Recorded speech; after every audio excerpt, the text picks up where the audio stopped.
হে দোস্ত, মই যিখন ঠাই 1 ঘণ্টা আগত দেখাইছিলোঁ সেই ঠাইটো চাওক।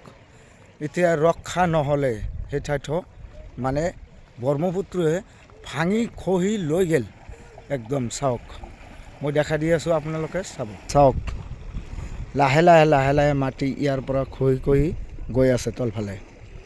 মানে এই ৰাস্তাটো ৰক্ষা নহ'লে, মই 1 ঘণ্টা আগত আহিছিলোঁ, চালোঁ তেতিয়া আছিল। এতিয়া মানে পানীৰ যিটো স্পীড আছে, স্পীডটো মানে বেছি হৈ আছে। চাওক, এনেকুৱা স্পীড আহি আছে আৰু এটা শব্দ হৈ আছে, হুম শব্দ। চাওক তো ৰাইজসকল, আপোনালোকে ভিডিঅ'টো বেছি শ্বেয়াৰ কৰি দিয়ক।